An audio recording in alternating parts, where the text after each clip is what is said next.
6. Tape 6. Art wall tape 6. Cool. It's just like slate because Yeah, no, my brain's so tired. no, it's so okay. Thank you for coming on. Who are you? You can tell me or you can tell the camera. Up to you. So my artist name and my real name is Nøelle. I am a spatial audio AV artist and electronic producer based in Manchester. I'm actually so excited to have you on because I feel like most people that I've had on so far do a lot of like live like acoustic like actual instruments, whereas you do all this like techie stuff, which I have no idea. Not that I'm excited about the rest of you. I am, I promise, but like this is completely different. Yeah, and it's something that I have no idea about. So can you just explain a little bit more of like what you do or like So I guess I'm mostly what people call a multidisciplinary artist. And it's sort of a lot of just staring at screens, to be honest. Kind of driving myself insane. But I essentially I do all the regular music stuff, so like live shows and performances and things like that. But then also a lot of the stuff that I'm very passionate about is working towards taking like exhibition elements and things, stuff that you'd normally see in like galleries or one-off events, and incorporating them into live performances from like a grassroots level. And just trying to figure out ways to make it like a lot more inexpensive, a lot more accessible for artists that are not coming from money to be able to do stuff that seems virtually impossible. And it's quite fun to sort of like have these wins. But in terms of like day-to-day stuff that I do, I'm mostly sort of like coding visuals and working with like 3D renderers to make anything from like online environments, like working in stuff like Fortnite, to doing like 2D visual live shows, sort of similar to like Max Cooper and John Hopkins. Okay, so did you come from quite an artistic background, would you say, or is that something you kind of got into? Yeah, I think introverted is the best way of saying it.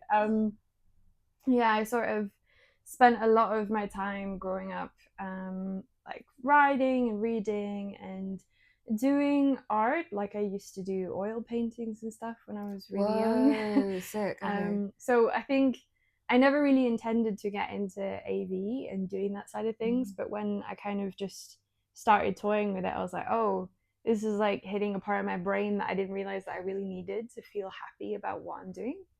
And it's just made the whole sort of process really fun, because I think it's unlocked that like childhood really wanting to play with tactile things and do stuff that way. Oh, that's so I had no idea you painted. Yeah, it was more kind of just like what you do when you're in the middle of Wales and no one talks to you because you're the weird artsy kid.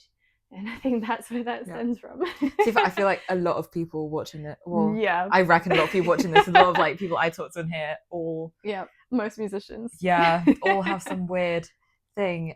So your artist name has the O with the cross in. I don't know what it's called, sorry. I don't either. Oh, fairs. Why? How come you chose that? Or so I had it a lot when I moved to Manchester. Everyone would call me Nøelle.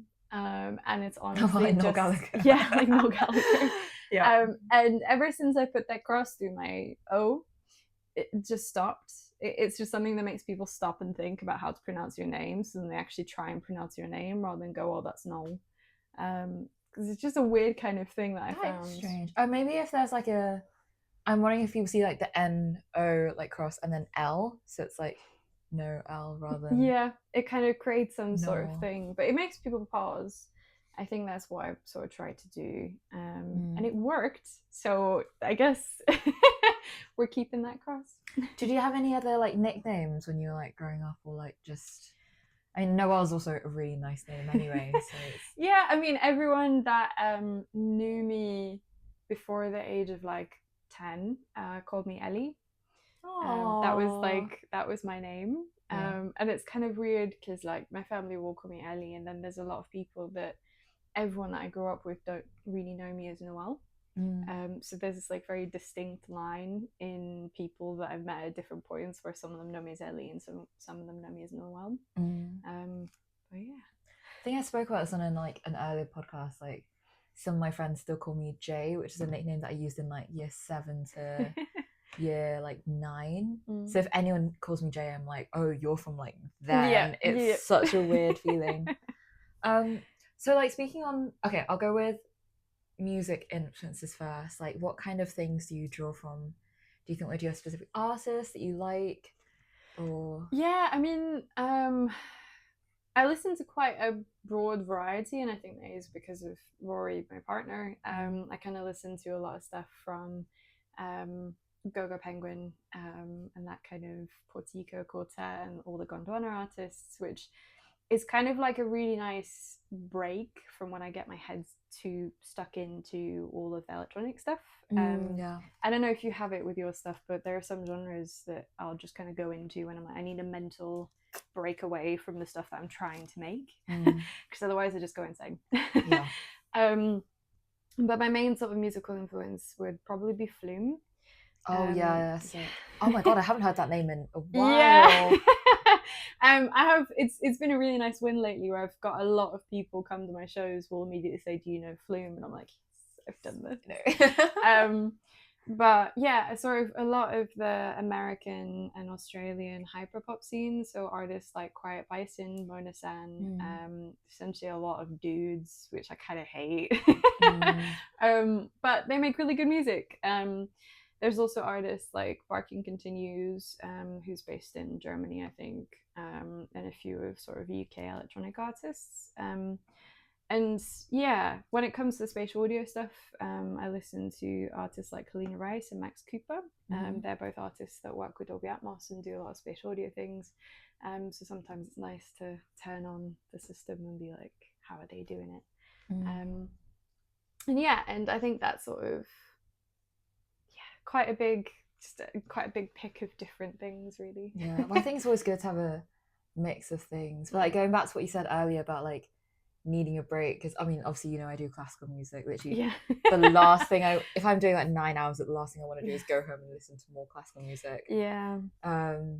Which is whenever I do like Rory's gigs, like when I have a massive patch of classical work and then it's Rory's gig, I'm like, oh my god, it's so lovely, and it's like nice to have something else. I was gonna say something on that. Oh, you mentioned something about it being like a lot of dudes. Is that, sorry, just because I know like nothing about this genre of music, is that something that's like quite like male dominated? Like, would you say, was that? Yeah, I mean, electronic music is notoriously known for being very like men at the top of the ladder still. I mean, it's most industries. Yeah. But yeah, I think there's quite a lot of, when you get into niches, quite a lot of the time it's mostly men, which is really annoying. And it's getting better though, and I think like the more that I've gone into the multidisciplinary side of things, the more that I'm like seeing spaces being made for women and for gender minorities within the industry, which has been sort of really nice to sort of step away from mainstream markets in that way. But it is still quite a sort of mask heavy environment. What made you like get into electronic music, like, to start off with then? So when I finished uni and sort of just after COVID, I was living in Wales during COVID and then moved back to London for a year. And when I moved back to London, I sort of took a massive risk. It's one of those moments that could have been like the worst decision that I made in my life, but ended up being really good, where I decided to live in a house of boys, and like complete strangers as well. Like, I didn't really know any of them, but we wanted to have like a creative house. So everyone there was like, I was living with a photographer, a rap artist, someone who's just sort of starting out music, and also a producer. And the sort of producer, mix engineer guy, Alex, he had a studio at 1087, which is a studio complex in Tottenham in London, and he was really into like the UK electronic scene, and he essentially introduced me to the electronic world. Because at the time I was very much like I wanted to be either James Bay or Aurora, and it's a completely different world. And he noticed I was sort of starting to play with Ableton, and he's one of those dudes that like he'll listen to Discord live streams for like 12 hours straight of this like electronic guy going through all the stuff. So he knew all the tricks. And like I'd like bring a song to him and be like, you know, how do you do this thing? And then he'd pull up the plugin that's doing it and just be like, you know, this is the trick or this is the hack. And that sort of like completely opened my eyes to working in a very different way that I never thought I'd really get into. So it's really cool. I always find it really daunting whenever I look at like, I don't have Ableton, but I've got Logic, and even looking at everything there, I'm already like, oh my god. And then when we had your gig, which we'll talk about later, on Monday when me and Rory, oh my god. I mean, Monday was chaos. That but even was a lot for me. Even so, like when I was looking at your computer screen, you're like, yeah, that does that and that does that. I was there like, oh, how do you? I'm so impressed. I mean, I'm impressed by the fact that you can read scores. Like I used to know how to read notation, but as soon as you dip away from something and it starts to disappear from your knowledge, it just becomes this like complete different language. So yeah, we all have our things, I think. Was it a lot of like sitting down, like trial and error, or was it just like you kind of like had to slowly teach yourself and like, or did you just I mean go? I initially got into it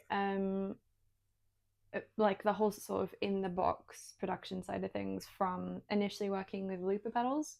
So when I sort of transitioned into Ableton, the software that I use, it wasn't too alien because I was essentially looking at stuff I was using in the past, just using like vocal looping and then transitioning that into either stacked layering vocals in Ableton, adding some reverbs, and then eventually just growing more and more and more. I think Alex helped a lot with those sort of early days of just like helping me not feel as scared or intimidated by a lot of the plugins, and especially with the way that Ableton works, it's very different from Logic. It's very malleable and it looks very different because it's sort of one of those things like people call it a DAW, but they also like to refer to it as not really a DAW because you can just break it and you can make it work however you want to, which is really interesting, but can be also really intimidating. So I kind of had a very strong shoulder to lean on when it came to the early days of figuring out what I'm looking at and how to work with it.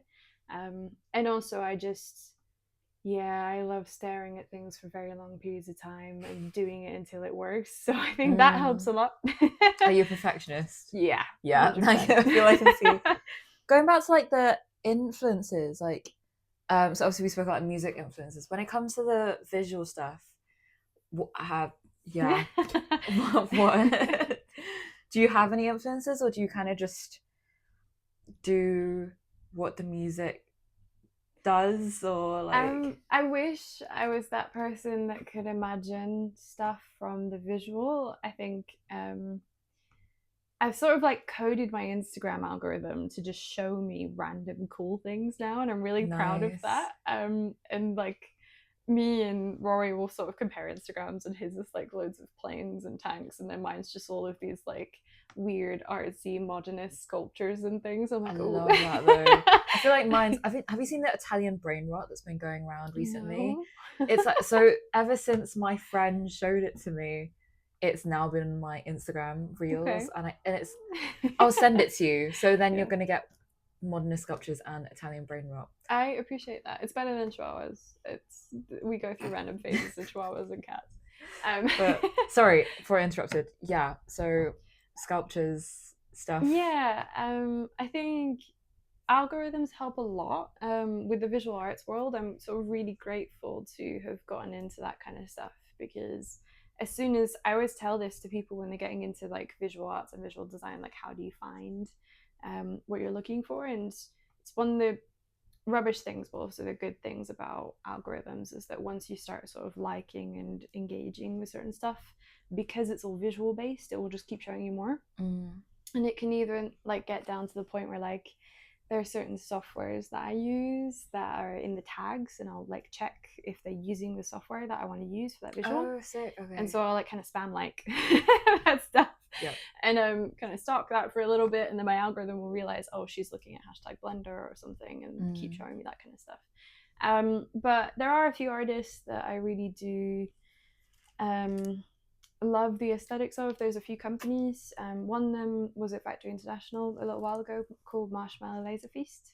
Oh, I feel like I recognize the name. They did the chicken exhibition thing. Yeah.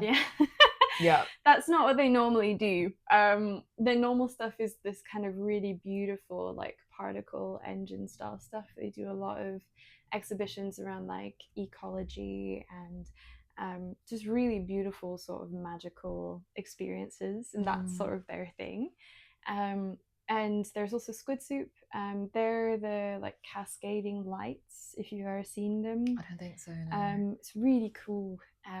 And what's it called? Squid Soup? Squid Soup. I'm so gonna have like squid soup or Yeah, soup? soup. Squid, like literally Like squid ramen. soup. Yeah. Oh my god, that's amazing. Yes. I want that name. Yeah, Squid same. Soup. I feel like I need if I had to come up with something as cool as that, but I just wouldn't ever be able to, like. No, me neither. I wish I was that kind of edgy. Banana like... broth. Yeah. That's really gross. Like squid soup, it's like somewhat you could. Okay, sorry. Yeah. Yeah. Yeah. Yeah, and obviously Helena Rice and Max Cooper and John Hopkins. Whenever I see them release a new visual, I'll either ask them who made the visual if they don't talk about it, or I'll sort of just peruse through their videos and figure out who it is, and yeah, sort of take a look at that. There's other visual artists as well that do really good tutorials, like Supermarket Salad and Mini UV. They're all people that are very active in the community, and also just nice dudes, which is pretty. You always want that. Nice. Yeah. So yeah, it comes from many different places, and it's just sort of rabbit holes within rabbit holes. Do you ever go to like art galleries and look at exhibitions there? And, like... I used to when I lived in London. I really loved going to the Tate all the time. That was sort of my like coping mechanism, was just do my emotional girl moment of putting on headphones and walk around the Tate. Me? No, me crazy. But like I wish there was more stuff like that in the north. I feel like it's quite rare to see it, and it's quite rare to see it for free. Normally whenever I go down to London, I'll sort of, if I know I'm going to be there for a day or so, I'll Google to see if there's any exhibitions going on, because I really do like love like some of the physical modern sculptures that you see. It's very sort of modernist blender. There are a few paintings that are some of my favorite in the Tate, and I can't remember who they're by, but I still keep those sort of like locked in the back of my mind whenever I'm thinking about certain things. So yeah, that. Yeah, I always think it's such a shame. Obviously, I'm from London, like coming up to Manchester. Obviously we've got the art gallery, but the exhibition only really changes once a year, and the one exhibition they do have is usually like very small. It's normally also very political, and everything is more sort of about, like, I appreciate it, because obviously the art industry is filled with a lot of just rich people that paint a square and sell it for a couple $1 billion with like 4 paragraphs of bullshit. But and then the Manchester sort of art world is very political. It's very much sort of everything has its purpose, and a lot of it is dating to like historical stuff, so you don't see as much of that sort of pointless but pretty artwork that I think you see a lot more of in London, which is great because it means that the stuff here is more purposeful, but it's not normally the aesthetics that I go for in terms of looking at the stuff. Oh my god, the emails or messages, yes. So many things. No, I think I wish there was more up north. Yeah, I mean, it's exciting with Factory. That sort of stuff cropping up. I've been seeing the Hamlet advert on the little Instagram particle system things. Yeah, I might.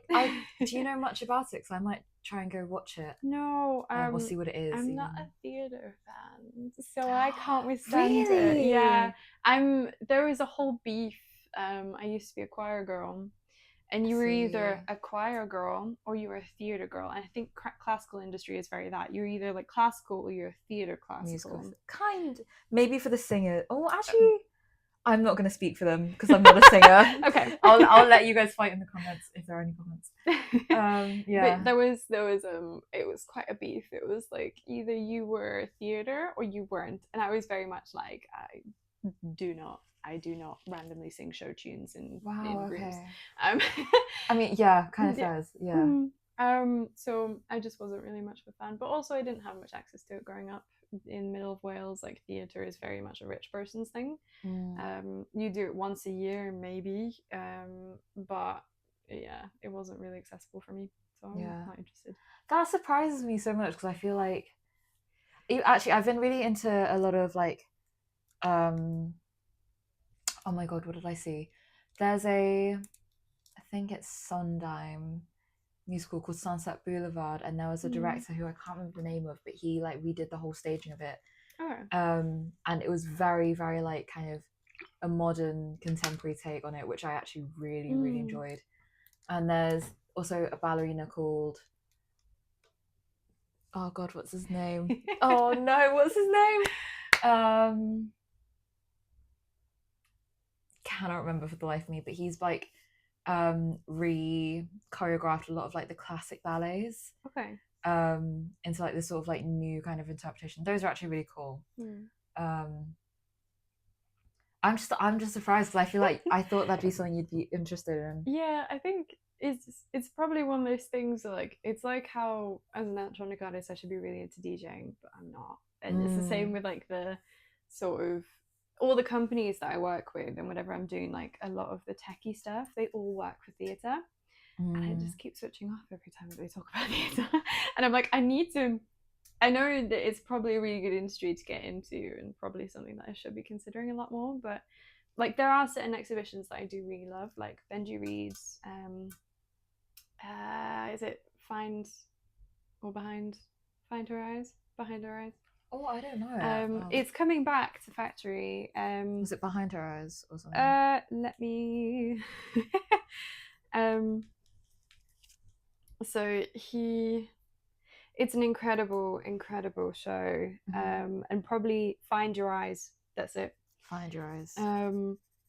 It's one of those ones where like I don't normally go to these types of things, but I love stuff that is more realistic. I'm not a fan of sort of story for story's sake. And with Benji, it's sort of this retelling of his experiences in his life through his photography, but sort of theatrically. Oh, that's cool, actually. Yeah. And essentially any show that has got incense, that's very much my thing. Where they think of every sense. And I really love that kind of side to that theatrical production world, when it's just very real and very authentic. I think the old school sort of side of it isn't as much my thing, but it's the same technologies used in different ways. That's so cool. Yeah, I feel like it's because I think the same with classical music, because as soon as I say classical music, everyone always thinks like Mozart, Beethoven, but I'm actually like I'm really not the biggest fan. Yeah. But then it's like, oh, maybe I should get into it, but also actually, if you don't like it, you don't like doing it. Yeah, I used to because I started out in choirs, and that's where my whole musical background comes from. So sort of we dipped into a lot of the classical world because that's sort of choral music. We were in like choir, like Christian choirs. So like it was this national thing that you would end up getting involved in a whole network.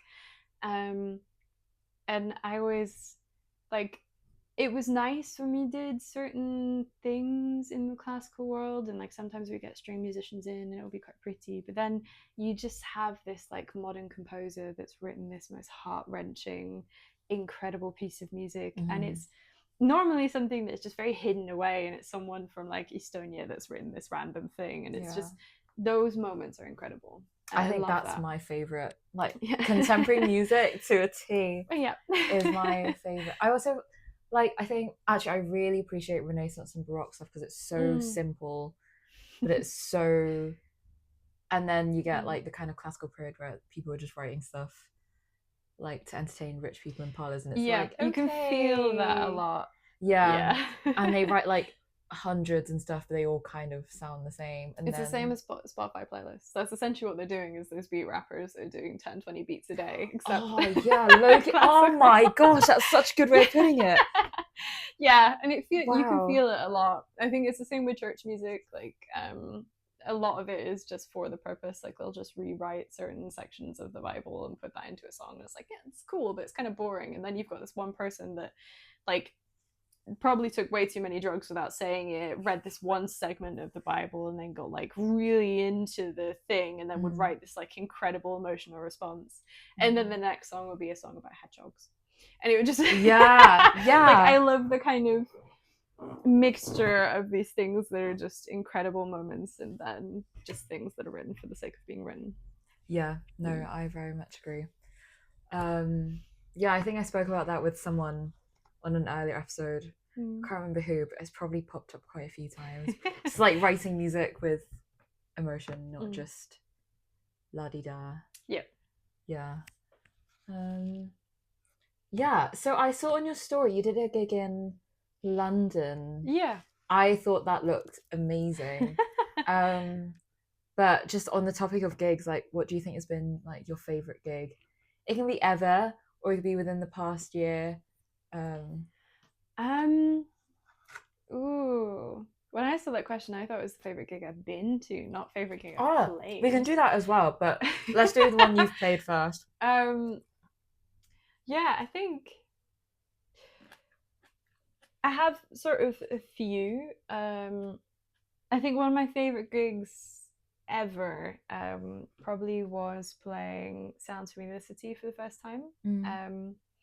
That was sort of, it was for Fluff X Tales from Other Worlds, and they're sort of two friends of mine now, which I'm really grateful for. But it was, at the time I was sort of getting used to trying to perform a really niche genre and the sound that I now make. And it was really difficult because a lot of the time I was doing like open mics and playing in the wrong spaces to the wrong people, and it was quite hard. And then when I did sounds, it was an entirely packed room of people that shut up and listened, and that was the first time I'd ever had like people come up to me afterwards and genuinely just accept everything that I was giving them forever. And I really love that festival, just because it is a space where you, no matter what you do, you are welcome. And I think with Fluff and with Tales, it's run by Industries in Narsa and Lavender, and they're all artists that are really good friends of mine, and just really warm and welcoming creatives within the Manchester scene that I think they helped ricochet a lot of my career and a lot of my confidence. And that was sort of the first time that I'd ever played a gig, and my sister was there as well, and I'd never performed Stay Here, which is about Ukraine, in front of any of my family, and I was quite scared of it, and she was really it went really well. Which is really nice. So I think that's sort of one of the, it wasn't like my best gig that I've ever played, but it was definitely one of the best moments that I've had in my career, I think. That's so sweet. I think I saw something like someone posted the other day, like if you're going to a gig just to talk, like why did you go? Yeah. And I've always like, actually I think from a classical point of view, and obviously in classical gig it's like the complete opposite way. It's like you're sat in this like tiny little chair. You can't even like move legs. If you move like the lady in front of you, breathe at the wrong point. Yeah, exactly. Which I hate, even as a classical musician. Like one of my biggest things is to try and get rid of that. But then on the flip side, when I do go to like non-classical gigs and people are talking all the time, I'm like, literally, why are you here? But then I don't want to be that classical musician being like, pay attention, listen. But also like, yeah, so I don't know. I think it depends on the show. It's a really big thing in electronic music. That's what I notice quite often, and it's sort of something that I'm trying to break with a lot of the stuff that I'm doing. I always have this moment like when I walk into a room and I know that I'm going to play to a crowd that thinks that I'm a DJ and just wants the background noise for their night out. And I'm so excited to just play this really explosive, loud sound and shut them up. And it's Nice. great. Yeah. And I think a lot of it does just sort of stem from within electronic, the preconception that you are just there to be providing them with music for them to enjoy their time rather than them coming to see you. It's this kind of weird sort of barrier that you have to surpass. And I think in electronic, you don't really surpass it to an extent because there are always going to be people that are there to just take a bunch of pills and to have a rave in the front of your thing and then go off to the nightclub down the road afterwards, because that's where it comes from. It comes from rave culture. And especially in Manchester, like the whole electronic scene here is the hacienda and is that kind of like background rave kind of vibe. And I like being a performer, and I come from that kind of space of wanting to share my music and a lot of the artists that I talk to as well in the electronic industry, a lot of them give up because they do hate the fact that their audiences would not care what they do. There's a lot of people that are just trying to figure out, like, doesn't matter if you're DJing or if you've brought $3,000 of equipment with you to play live, they don't seem to care. And I think with my stuff, I'm trying to sort of create more of a network through immersive stuff, like spatial audio and visuals, that brings it back down to the artist as the creative. They're sharing something with you, and this is something that is exactly the same as when you go to see a songwriter or when you go to see a rock band. They're there for the artist, not to rave out. Yeah, I guess. And FK is kind of a good example of that. Like, she creates these incredible environments that it's very dancey and it's very ravey, but you're still there for her, and you're still there for sort of her creativity and her, like, the amount of production and work put into every almost exhibition of a show. People will come back for that, not just to sort of rock up and get drunk. Yeah. Yeah, I guess you can kind of say something similar about like jazz kind of nights, and like people sometimes assume it's going to be some function thing, and that the jazz band on the wall, that they're going to be, you know, up some wall somewhere hidden away. I think Rory is very similar minded in terms of he really tries to create an audience that is paying attention to him and his artwork and his words, and I'm really grateful to sort of be a little bit in that community, because it's the same issue but very different genre. On that note, what is your favorite gig that you've been to? Thank you. So my favorite gig was Fortet and Squid Soup in Alexandra Palace. It's like is that in London? Yeah, Ali Pali. Yeah. So yeah, that was the gig that inspired my career. Very much so. Like, I didn't realize it was in spatial audio either until I rocked up and I was with Alex, my mixed engineer friend, and he looked up, he was like, speakers, there's more speakers than there should be. And it was, I think everyone that went to that gig called it a once in a lifetime show. Like, it's one of those moments that, like, it was this sea of cascading audio reactive lights that, regardless, like, you could stand in the middle of the cascading lights and like literally grab them, they're in amongst the audience, and you look up and like everything is this incredible, just sort of, they create like resonant waves and things sort of cascading around of you. But if you wanted to kind of time out and be out of the sort of big rig, you'd still see this like beautiful other world where like Fortet stood in the middle and this audience is sort of surrounded by all of these lights. So no matter where you are in the room, you're still paying to see this incredible experience, even if you're inside or outside. And I think for immersive, that's what you want. You want something that no matter where you are, that the person's going to walk away being like, wow. Whoa, that's so cool. Yeah, and like I wasn't even a big fan of Fortet. I'd only heard maybe one song by him, and completely just, it didn't matter. I loved every bit of it, regardless of how I felt about the music before going in. That's what you want. Oh, So, that's yeah. I'm gonna try and see if there are any. Do you know if there are any like clips out? oh yeah, there's loads. Okay, It's I'll try it's and. one of those ones that I think a lot of the electronic industry, if they've been to that gig, that's their That's favorite the gig. gig. Yeah. Oh, I love that so much. I wish there was. I don't know if there's really anything like that in the classical world, just because there are so many gigs. I mean, I see a lot of technology sort of incorporated into classical. I mean, but it's more in contemporary classical, like with Manchester Collective. I think there's them and Manchester Camerata as well. Both of them sort of do sometimes step into multidisciplinary. I'm really interested to see where Manchester Collective goes, because obviously Adam Sabo, he's he's now off. running BBC Film, but BBC Film just did the Factory International session. Oh, did you go see that? Yeah, Was it good? it was really cool. Yeah, beautiful sort of lighting and very interesting.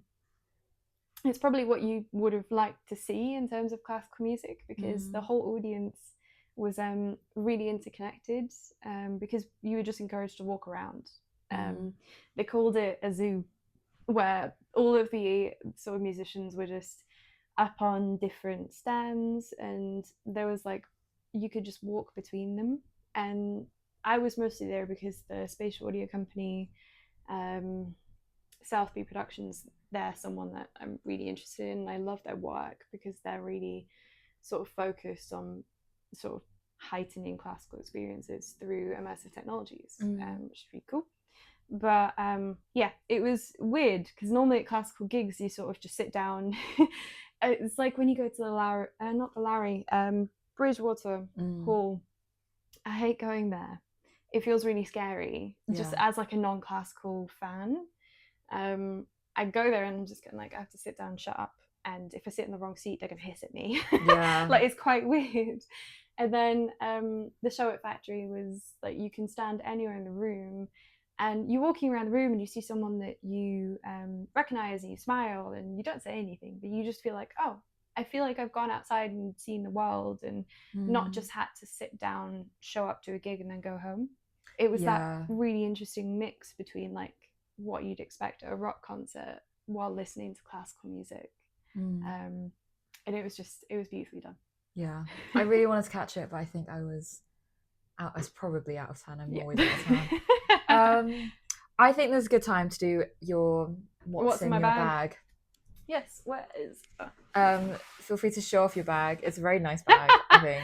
I got judgment from this. Really? Yeah, they were like, "Oh, Levi's." I was just like, I quite like Levi's. I got a Levi's tote bag, and I was actually very happy when I got it. It hasn't broken yet, so I'm quite proud of it. Oh, well, as long as it doesn't break, it's fine. Yeah. So feel free to just go for it. Yeah. I guess I have loads of things. So I have 2 laptops with a chaotic SD card that Rory hates that I do. Rory said the other day that one of them is your audio, one of them is your visual, but you also have Sims on one of them. Oh yeah, I have Sims on one.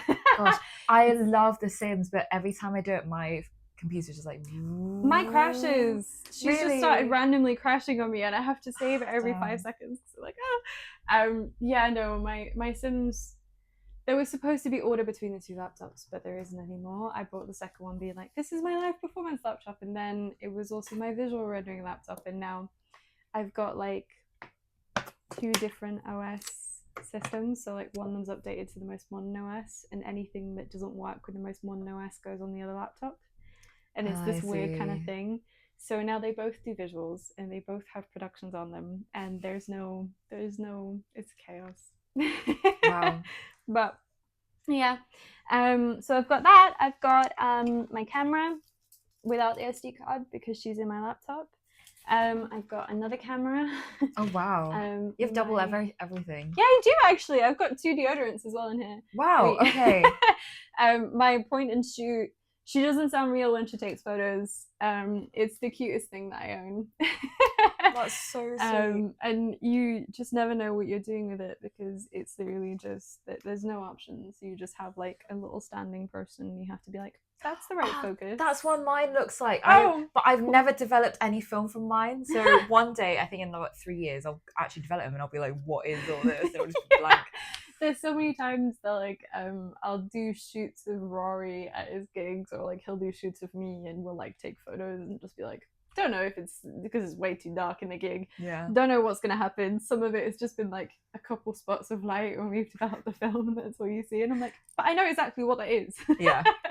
I do. I mean, if it looks aesthetically cool, you can use it for something. Yeah. So maybe you can put up on a wall and like have a film wall.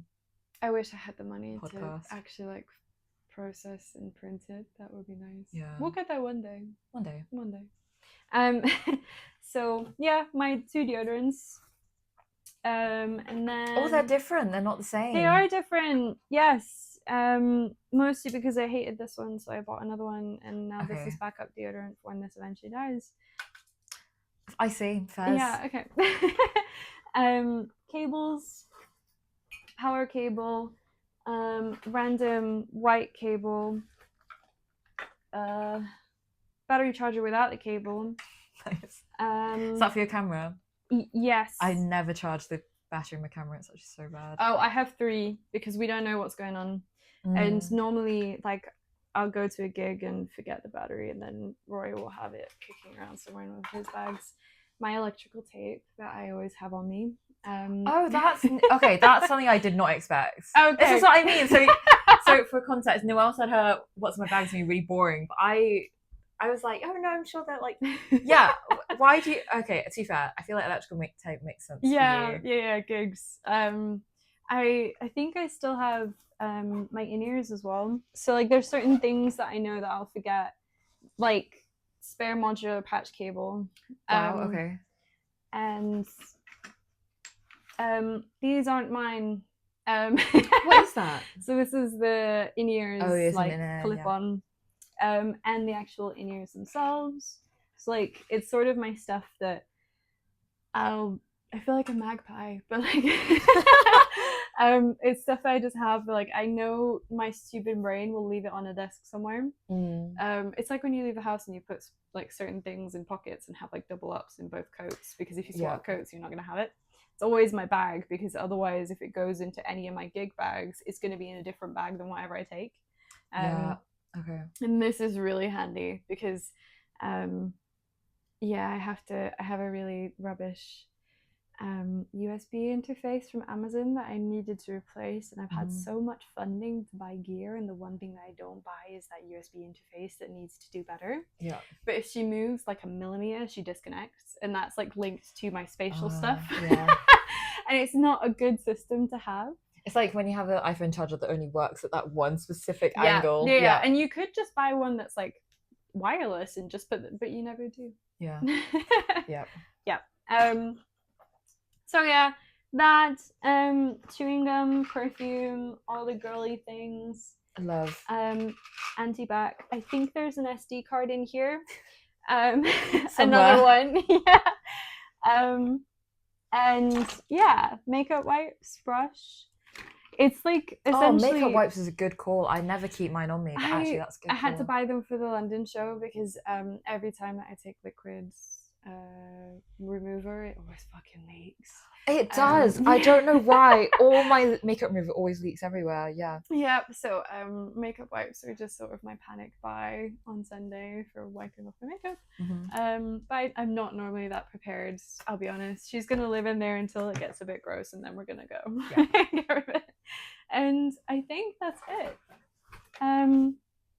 Except for maybe more cables. Loads of things. And clip.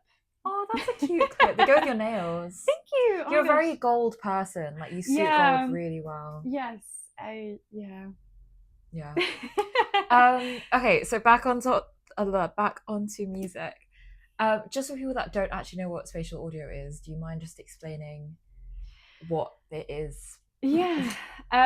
So spatial audio is essentially any type of speaker array that has more than 2 speakers. So stereo is 2 speakers, mono is 1 speaker, and then spatial is anything extra. It can be normally anything from like 4 to hundreds of speakers, and that's what we mean by spatial audio.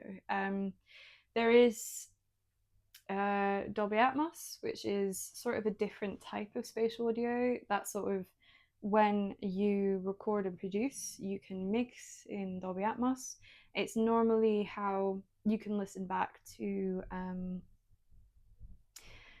spatial audio mixes either in cinemas where they've got multiple speaker arrays, or you can listen to it on headphones. If you listen on Apple Music or Tidal, you can listen back and put on Dolby Atmos and it will play back a binaural mix, which is sort of, it's a process where you take a spatial audio mix made from multiple speakers and you sort of squish it down and make it sound like it's still bigger than what you're listening to in your headphones. It's quite wild. Okay. I think I've seen that with ASMR videos. They have like binaural ASMR. Yeah. Or like, have you seen like the 8D audio Yeah. things? Is that kind of like similar? I haven't listened back to any 8D audio stuff. Okay. I don't listen to much binaural stuff. I should. But at the moment, it's mostly just a really annoying process. I don't like to think about. Yeah, that's fair. And it's just sort of like a mixing thing. But that's because I have my own spatial audio rig. So whenever I listen to spatial audio stuff, I actually listen to it in 7.1 because I'm very lucky to have been given a rig, which is quite nice. Wow. Is that still in your little studio? My little cupboard. Yeah. I actually love that little cupboard so much. I think it's so cute. Yeah, we keep thinking about moving and then it's like, I actually love the brick dust and spiders. Yeah. I think it's really sweet. Anytime I've been in there, it's so cute. But on that note, because I was talking a little bit about the gig on Monday, is that, so that jam that you held, is that something that's going to happen like more? I mean, also for context, maybe you should tell them what actually happened on Monday. Because I know that they won't. Yeah, so Monday was mostly an experiment. Yeah, it was a spatial audio jam where we had 2 spatial audio systems operating at the same time. So we had a 7.1, which is 7 surround and 1 sub speaker array for the musicians playing the jam. And then a 6.1, 6 speakers and technically 2 subs playing for the audience, so that both the audience and the musicians could experience spatial audio and sort of figure out how to work with it, which is quite interesting. And there were 3 sort of main spatial audio setups where myself, Laurie and Palton, we each had our own spatial audio rendering software, and we were sending our own sort of little mixes using Ableton and Elisa, the software, to be able to produce our own spatial mixes using our own setups. And that was kind of like chaotically compiled with the help of Bernie Steer, who provided the 7.1 spatial audio rig and mixes on speakers. Very cool. And he was sort of putting that into an overall renderer, and then that renderer was saying, okay, we've got all of these signals coming in, and sort of spitting it out into both the 7.1 and the 6.1 rig. So it was chaotic. Yeah, that sounds like a lot of stuff. Yeah.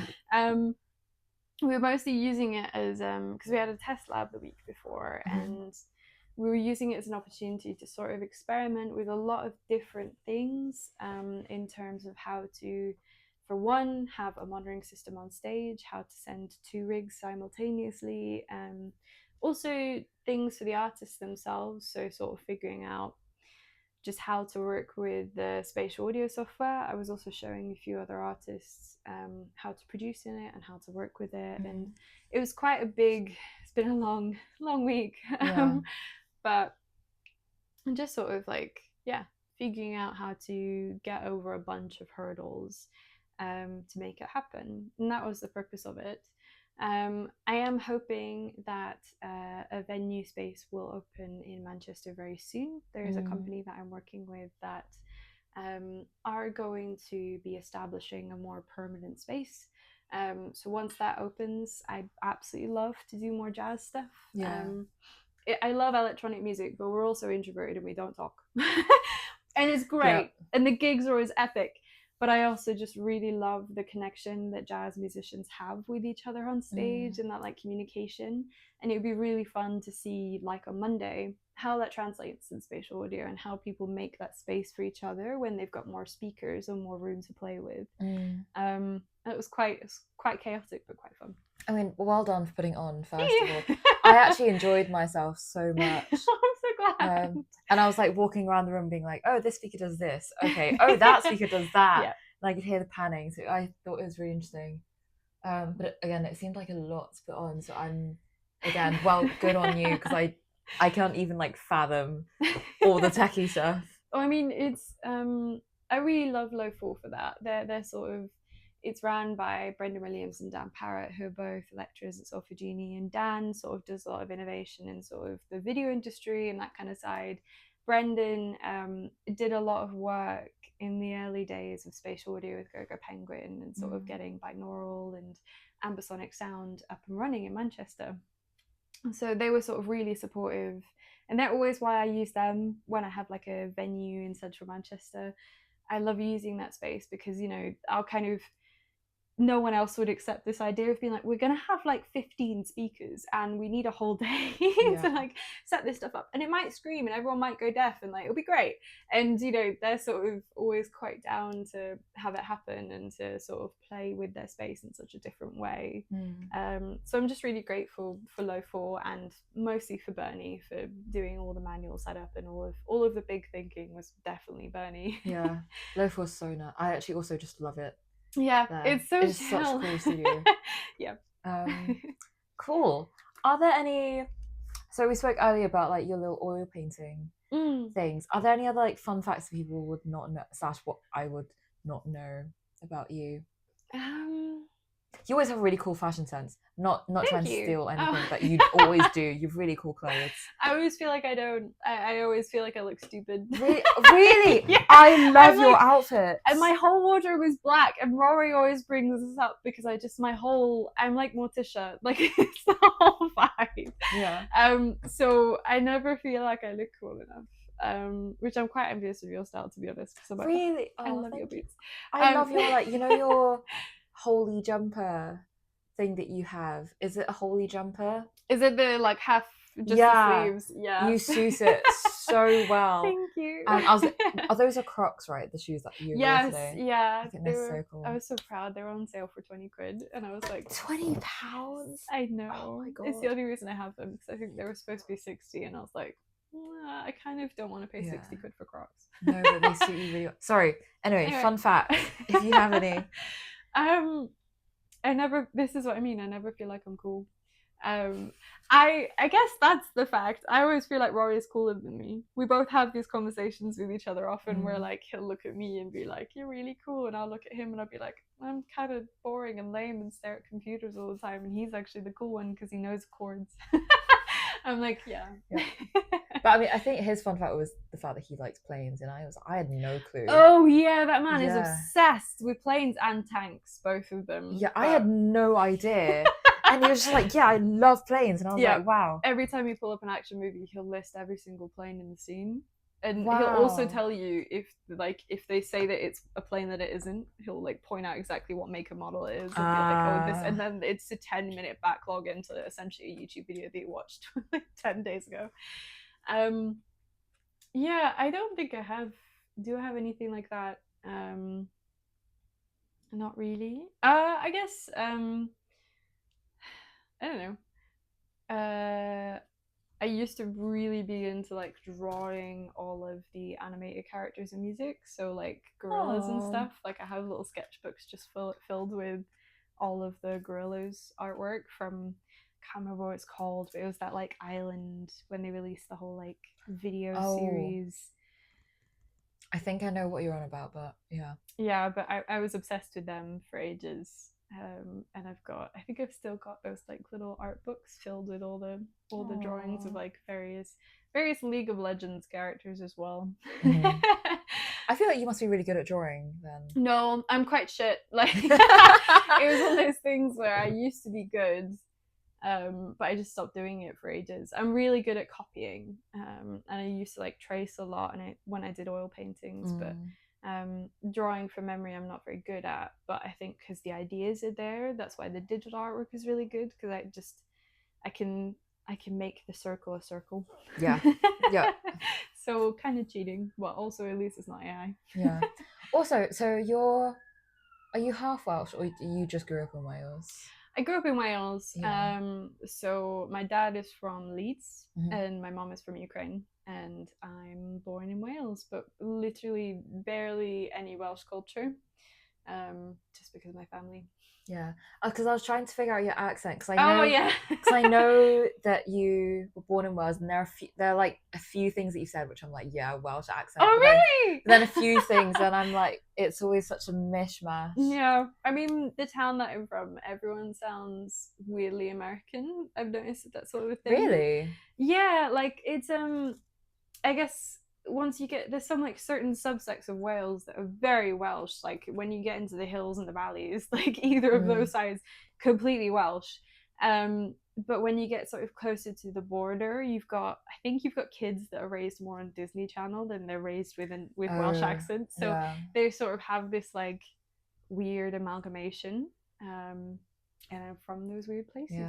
Yeah. So I've also discovered that people from Aberdeen also have like a sort of, like, they've got less Scottish, more like mix of Scottish, American, English. I don't know what I say. People from Aberdeen, I've met like 3 people that are like that, but that's 3 more than I thought there'd be. Yeah. But yeah. Anyways, have you got any like plans coming out, any releases or any like exciting gigs? I think this is being posted on the 16th of May. So you're welcome to talk about stuff before that, but it would have passed by now, I guess. It's a shame because all my Manchester gigs are in before the 16th. Oh, I'm so sorry. No, it's fine. Sorry, guys. You'll find it. So I've got I'm playing London Portals Festival in North Hackney in the end of May, on I think it's the 25th of May. So any fans of post-rock, that's essentially the vibe. But I'm playing that one, and I should be playing some more spatial shows heading towards the summertime. There's a space called Leaf in Liverpool, and a company called Echo Chamber, and I'm going to be hosting a spatial audio show with them probably towards midsummer time. And when that happens, we're going to have a couple releases and a couple things. Oh, and in June, my Fortnite live show comes out. No way! Yeah. Okay, sick. So yeah, I think I'm planning to do something cool with that one. There's a bunch of like funded projects that I've applied for that sort of stem anywhere between like motion reactive particle systems using Touch Designer and spatial audio to more of the sort of Unreal Engine world building stuff. And when that comes out, I'm planning to do some augmented reality release things, which will be quite interesting. So if anyone spots posters of mine across the city over the next few months, if they scan the QR code, they'll be able to unlock some like 3D figures in real life, which is my kind of so cool plans. Yeah, and I'm gonna be trying to figure out how to get into I can't remember what it's called, 3D printing. Oh, that's wow, sick! That's gonna be so cool. Yeah, with the wonderful help of Bernie. He is the man of everything, but he's also got a 3D printer. Wow! So I'm really interested in sort of creating some 3D merch similar to like this aesthetic. Your nails, they're really nice nails, by the way. Cool. But sort of, I've got a bunch of visuals and things that are like what style is it? Because it's the same as your tattoo style. Oh, it's like, so it's a word for it, and I can't remember what it's called. It's not cyber sigillism, is it? Or it is? I think so. Yeah. That kind of that vibe, but it's like little sort of figurines and things. And what? I will be on that. I'm gonna get it straight away. Thank you. That's so cool. Yeah. Wow. Well, again, thanks for being on it. Again, this has been so interesting for me. Hope you've had a lovely time. Thank you for having me. yeah, feel free to do. I don't actually know how we ended this last time. I'm gonna have to watch the video back again. But I know we did another slate, like just Okay. like cut. I Okay. don't know if you want. After you. Cut.